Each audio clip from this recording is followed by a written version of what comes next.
Hello students, I'm Indira. In this video, today I will talk about the third chapter of your book Vistas, that is the supplementary reader.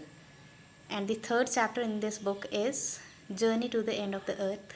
It is written by Tishani Doshi. Now let's have a look at the theme of the chapter first of all. The lesson Journey to the End of the Earth revolves around the world's most preserved place, Antarctica.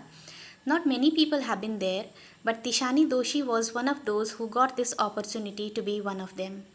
She is a South Indian who went on this expedition with a group of teenagers affiliated with the Students on Ice program, which aims at taking young minds to different ends of the world. The Students on Ice program provides inspiring educational opportunities which help to foster an understanding and respect for our planet. The objective of taking children to Antarctica is to teach them the importance of protecting the Earth's environment and giving them an insight into the Earth's past, present, and future. Something about the writer Tishani Doshi.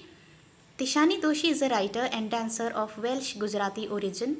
She was born in Madras, India in 1975. She studied business administration and communications at Queen's College, Charlotte, North Carolina, and gained a master's degree in the writing seminars at Johns Hopkins University, Baltimore.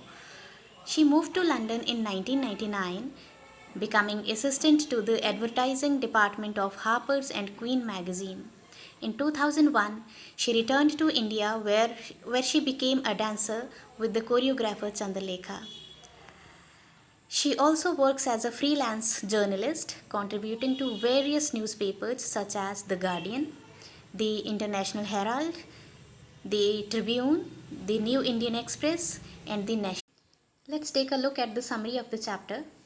The writer Tishani Doshi visited Antarctica, the coldest, the driest, and the windiest continent in the world, aboard the Russian research vessel Akademik Shokalsky. The journey, beginning at Chennai, passed through many areas geographical, ecological, and temporal.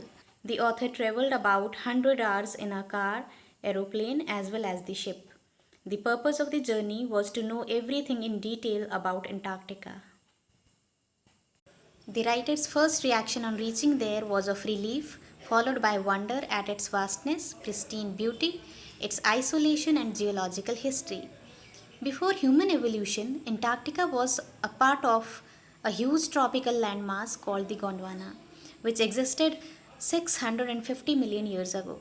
Gradually, biological, geological, and geographical changes occurred, and Antarctica got separated and moved away, evolving into what it is today. This picture shows the continental drift very clearly. The first picture shows how Gondwana was a single landmass and gradually it started breaking into pieces, and finally the modern world was formed where it was broken into different countries. This picture shows that because of this continental drift, India also started drifting northwards, and 75 million years ago, you can see in the picture, Indian subcontinent had a different shape. With the passage of time, it started taking a new shape, and ultimately we got the present day Indian subcontinent. Continuing with the summary, a visit to Antarctica gave the writer a deeper understanding of mountain folds, that is, the Cordilleran folds as shown in the picture, the Earth's history, ecology, and environment. The writer felt unsettled there in 2 weeks' time, not only because she came from a much hotter place, but also because all features of human civilization were absent from an already desolate landscape. Antarctica is inhabited by a variety of life forms, from tiny midges and mites to big blue whales. There are icebergs as big as countries. You can see in the picture the Cordilleran folds. These are the mountain ranges. Because of that continental drift, such kind of mountain ranges were formed. The long summers, the silence broken occasionally by cracking ice sheets and avalanches, the blue whales and icebergs all contribute to an ecological implication that the future for human is not good. Humans who are known to have existed for mere 12,000 years have caused tremendous impact and played havoc with nature.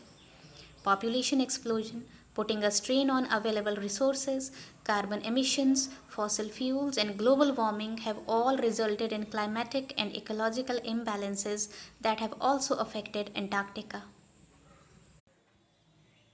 These pictured signs of human impact on Mother Nature: deforestation, use of plastics, air pollution, thoughtless advancement and progress made by human beings all have contributed and added to the global warming. This has consequently led to the melting of ice, even at Antarctica, which is thoroughly unpopulated place. Future generations are definitely going to face catastrophic times if we did not keep a check on such kind of activities.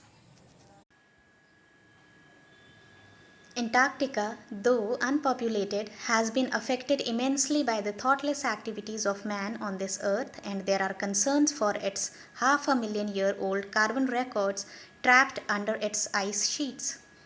The Students on Ice program, an initiative of Canadian adventure educator Geoff Green, takes students on expeditions to Antarctica to create awareness in them, the future policy makers. The stark proof of global warming and environmental threats helps students attain an understanding of ecosystems and biodiversity of. Take a look at the picture. This picture shows students aboard Academic Shokalsky, the Russian research vessel. The students have been taken here for studying the climate of Antarctica. The purpose is also to sensitize them on the issue of global warming and its impact on Antarctica. An amazing display of food chain of the Southern Ocean helps in the understanding that further depletion of ozone layer will set off a chain reaction that will affect the global carbon cycle. The simple truth is, take care of small things and bigger ones will automatically be taken care of. Before their return, the writer got an opportunity to walk on the ocean at 65.55 degrees south, which made her realize that she was walking on 180 meters of ocean water, a rich kaleidoscope of life. Reaching home, she wondered whether Antarctica would ever be warm again, how much difference a million years can make, and that each day makes a difference. This picture shows the ocean's food chain, which entirely rests upon phytoplankton, a microscopic aquatic plant.